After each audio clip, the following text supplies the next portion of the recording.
Welcome back to Fire Force Anime Review Episode 54. This one being the second to last episode of Season 2. Yes, we're on the second to last episode. This one's called Firecat. And the 258th chapter of the manga, The Trial to Save the World. Oh boy, I'll talk about this one soon. Okay, now this episode pretty much covers the rest of chapter 167, which comes from the opening page.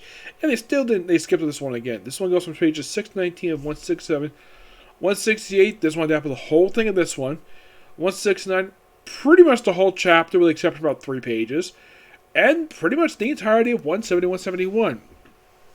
This is mostly about a Tamaki episode. Yeah, she gets a lot of focus in this episode. Now, the episode starts off with basically... Well, now, they did make one small cut here, from what I can tell anyways. You have Shira with Hishba and Captain Obi talking basically what happened in the last episode about what happened with Giovanni. And they mentioned that, the lieutenant from Company 7 basically has got connections to Dual Link. And both him and Shiba just go to Asakusa. Yep, they go there. Before I continue here, there's actually a character in this scene that they cut out in this episode. Yes, Licht is in this scene. Yes, for some reason he's not here. Now, I don't think Funimation cut it out. I think it was the studio who made this one, David Production. I think they must have cut him out because, well, he didn't have any lines in the episode. Maybe that's the reason why. So they cut around him by having this part of the ceiling just block him. So that's the reason why he's not in the episode, despite the fact he's actually in the chapter itself. And they go there and they come across, I think it's the company headquarters, asking where the lieutenant is. And of course, Shibo's with him. They're thinking like, "Oh, who's this woman? Is this your girlfriend?" And Shiba's like, she's like, "Oh, I want to," because she's been in love with him ever since he hit her. Well, just to calm her down, of course. Yeah, yeah. Ever since her introduction arc, she's been basically in love with him. And despite the fact that Shira denies the fact that she's his girlfriend, she has no problem with the fact if he was his girlfriend, anyways. And then they go to this shack in the middle of nowhere. This is a slightly altered scene in the manga, where you actually see the white-clad soldier hide behind a tree, because you have the lieutenant being attacked by a white-clad soldier. Yep, he is. He's attacked by this guy because he disrupts the white-clad soldiers. Raise him against the connection to the Ola Burst. Simple as that. And he beats him like less than a minute, and they chat for a while, and of course they get a bit of expansion of what we saw from the flashback in the Asakusa arc, when he took on that Inferno, who looks like of course, is mentioned in Shiba, that's like a doppelganger. Now, this is also something they slightly alter from the action manga itself. When they show this explanation, they have her doppelganger appear behind her, like basically having her back to her. And it's basically almost like a white void. Now, in the anime, it's like on a bigger street corner with basically doppelganger on her, what looks like to be her right, per se. It's a minor visual change, which... I gotta admit, this is actually a lot better than having, let's have doppelganger appear right behind the person. Yep. And after this chat, they go visit the captain. Yep. Where, after a little bit, of course, he tries to hit Shira. He's able to dodge it. He's like, good job, you're able to dodge it. And he's like, that's thanks to your training. It's like, okay. And I mentioned about the hidden power stuff. So, okay, I want you to go back to company headquarters and bring me all the rookies. So that brings Arthur, which is perfectly understandable because he just joined the group, and Tamaki, which, that's interesting. Yes, Tamaki. Though there's a character reason why that she's here, because she wants to get stronger, because every time she basically uses her powers, people get hurt or they die. Mainly reference to what happened with Juggernaut and Lieutenant of Company 1, where in the manga, you actually saw his face before he gets his head chopped off. In the anime, show behind him, and then seeing his face is chopped off. And you actually see Juggernaut, full body. Like in the manga, you saw, top portion of his body. My guess that's a bit of now, this is probably just an excuse for Data Production to use a bit of stock footage, well, like 1 second of it. It doesn't really affect anything, but it's a minor 1 second bit of stock footage just to avoid basically doing this particular scene from the manga, this particular tiny bit from the manga. So, Tamaki's training is to avoid the two little girls, who apparently act like adults for some reason. I'm not really sure why. And her task is to simply avoid them for 1 minute. And they spend the whole episode racing throughout Asakusa. And then now before I continue here, now the whole thing with Shira and Arthur, they try to fry him, and then the episode ends with him basically tied to crosses with them in their underwear for some reason. Yeah, but in the case of Tamaki, it's a great moment. We see her get a lot more powerful, and the fact that according to the captain, the captain company 7, he says, "Oh yeah, you have a potential to unlock your hidden power that's deep inside of you." Which, good job. And she basically nearly gets completely naked thanks to nearly burning her using her power, which apparently fries almost all of her clothing except for the top portion of her jumpsuit and her underwear and boots. And of course she has to hide and basically bow before him with her butt in the air. Now, we do get actually a lot of backstory for her in this episode. Like, apparently, her flashback starts off basically with her parents have high expectations for her to become a nun, which I'm like, that's kind of weird how the nun thing works. My guess is nuns work differently in this world because apparently nuns apparently allowed to have have a relationship. Because even though it's partially inspired by the Catholic Church who have nuns, but this is a different version of that. So, and plus they dress different. They have a similar outfit per se, but it's this world's version of how nuns work. Heck, apparently these kids become nuns when they're like little kids, which I'm like, that's kind of weird. And they're out with the school, and then she just happened to trip over, and then her basically part of her ability comes off her rear end, and then basically they recommend her becoming a fire soldier. And then we see her in middle school where she's eating. I think she's walking to school with one of her friends. You don't see this character I can think of. And then apparently she trips over a guy, and turns out this woman who apparently is his girlfriend. This is never really expanded upon. Like, goes sit in the corner because basically she thinks she's on purpose, even though it was a complete accident. And then we also see her meeting Lieutenant Rucka for the first time.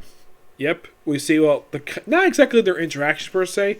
We see them looking at each other, and then later on we see what happened in the first Company 1 arc, which actually, this is actually an addition, though mostly it's an excuse to use some stock footage. Mm-hmm.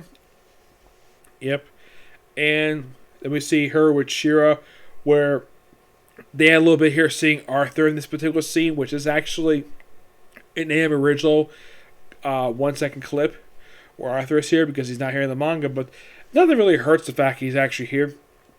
Also, like in the manga, what apparently somehow, some way, this has basically been a recurring gag in the series, or somehow, even though that Tamaki is just simply sitting next to Shira, somehow her power allows her to basically have her get on top of Shira. Not like basically, like, have her basically flip up and have her basically cover his face and have his face buried in her chest. And he's like, what? And he's just sitting there. He's not doing anything to her, and yet, why does this always happen? It's a recurring gag. I like it. I think it's the first time this season they've actually used that gag on these two. Because this is a gag that frequently happened throughout the first season, yet here it finally happens in the second to last episode. Yep. And, well, let's see. And then, of course, well, let's try. Oh, yeah. That's pretty much it for the actual episode stuff. It's a great episode, though next week is going to be the final episode. Now, this is actually the first in the season that actually aired more than 2 episodes in a row, where they've done it for this season, because since last year, they've had this thing where, after like the first 2 episodes, we have to take a week off, and then release another episode and another week off. This has kind of been a problem for this series, for the dub, for quite a while, because here's the thing. The actual show, the sub release, was actually finished 3 months ago. And I'm really hoping for next week's episode, which is called with the next episode, which is the finale for season 2, which is called Signs of People. I'm really hoping this airs next week. I really hope it does. Alright, let's talk about this new chapter of manga, chapter 258. The Trial to Save the World. Yep, Sam starts up. Basically looks like we see Sho in a trench coat. And then we see Arthur and Vulcan just arrive at the abandoned company headquarters. What trial? They walk across this place. And we see, look like the room. And it's a bit of an upgraded room than before. Well, apparently they got a flat screen TV. And in front of it is... I kid you not. Oh my gosh. Wow. A Super Nintendo, which they call a Nintendo, and a special Famicom. Wow.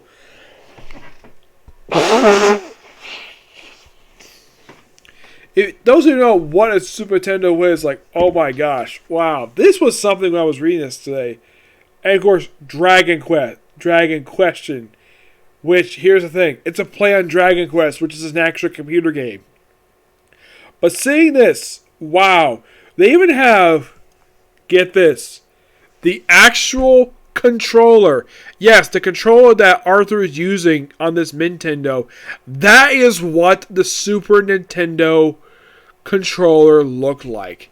Yeah, that's what it looks like. And hopefully this does not get flagged for showing that image underneath it. But yes, I'm not showing what website this basically comes from because I do not want this website to shut down. But that is quite something to see that. So, the big quest that Arthur and Vulcan basically come to, just kind of play a video game. Yep. But seeing this Nintendo, oh my gosh, wow. It has the eject button, which is kind of similar to, now, the English version of the Super Nintendo, it's actually a little bigger than this. Basically, the shape of this thing reminds me a lot, even though that it's mostly inspired by the actual Super Nintendo. Of course, they have it's called Famicom, which is the Japanese version of the NES and Super Nintendo.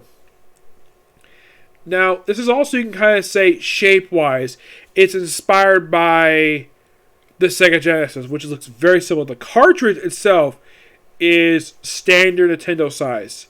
Even has the Japanese characters, which is kudos to the fact it has this. And I don't remember if actually there was a Dragon game for the Super Nintendo because I didn't play a lot of the Super Nintendo games. I mean, the ones I remember playing were, I think it was like, what was it? I played Donkey Kong for Super Nintendo. That was a fun game to play. It was Donkey Kong Country. I played a little bit of Mario. I think what else was it? I think it was like, I'm trying to think. What other games I played for the Super Nintendo? No, Bomberman was for the 64. Because the Super Nintendo was actually introduced in the early 90s. It was meant to be replacing for the NES. And the Super Nintendo basically was a lie-down control console where you actually put the control thing on the the actual game cartridge on top. Because nowadays, simply, if you have a game, it's on a CD. And you simply put it inside of an actual game console. I believe, though technically, the PlayStation 1 is not the first to introduce this. It was Sega CD was the first one to do this. Though it didn't become a regular thing until PS1 came out. But Sega was the first one to introduce this. Yep. Nintendo didn't start using CDs until the GameCube, though the CDs were freaking small. They were basically, think of basically a regular CD, but just cut out the outer edges, and you guys still have a GameCube controller. So, basically, Arthur's here to play this game, and of course, well, he spends the whole thing like, okay, and he gets powered up by seeing this, and then we cut to a fight between Lieutenant of Company 1 versus a doppelganger of Captain Hoog from Company 4. They fight, and then eventually this creature's destroyed. And then we cut back to Arthur and Vulcan, where apparently they be at level. And then I think we have like this, the tagline of the fake is defeated both in game and real life. Now they can move onward, but try to save the world isn't over yet. Yeah. Wow, okay. This is quite something.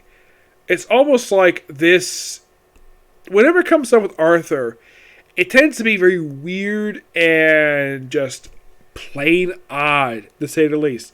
They have this whole chapter. We go back to company headquarters for the first time since Obi's rescue. And they go there to play a video game. For powering up moment.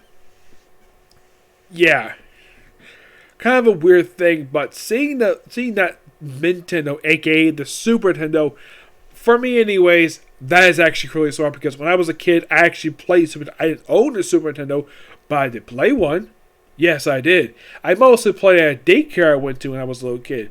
It was that, and then we had a 64 we played, and I actually got a chance to play a GameCube. Though technically one of the first consoles I owned was 64. I played it for quite a while. It was a fun game console to play. The only problem is basically if you want to play it nowadays, you gotta get a special adapter for it in order to play the damn thing. Or you can play on those retro consoles. Kind of the same thing when you can play any of the old Nintendo consoles from NES up until 64. The GameCube, surprisingly, you actually can have a backwards compatibility for that one on the Wii. Yes, you actually play a Wii. You can actually play a GameCube game on an actual Wii. Yes. Even I'm talking a little more about game consoles in the actual chapter because, well, there's not a lot that happens in the chapter, but there's a lot of talk about comes to Super Nintendo. Yep. I mean, if you're a kid basically born in the last, 20 years, you're probably like, what the heck is a Super Nintendo? Because I'm sure, for a lot of kids, they probably, grew up with the Wii, the Wii U, or Nintendo Switch, or possibly, if they might remember it, they may have grown up with the GameCube. That may be their first console for Nintendo they probably remember. But the thing is, I remember as far back as the Super Nintendo.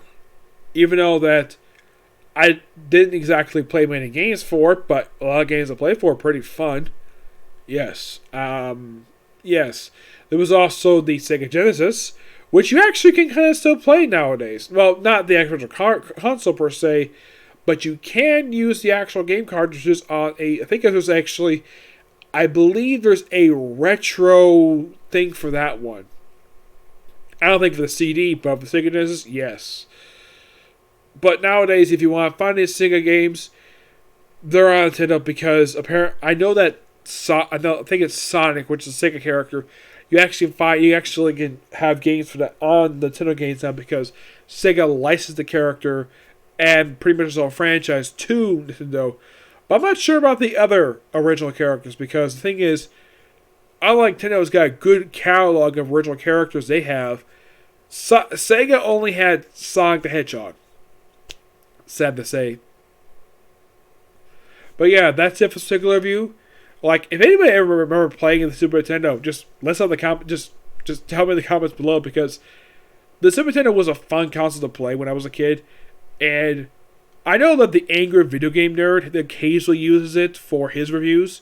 He's used a lot of stuff on the Super Nintendo for his old reviews that he does for series. I haven't watched one in quite a while, but that's generally what the guy does. Basically, he reviews on every console. The most popular one he does it for is the NES or the Atari.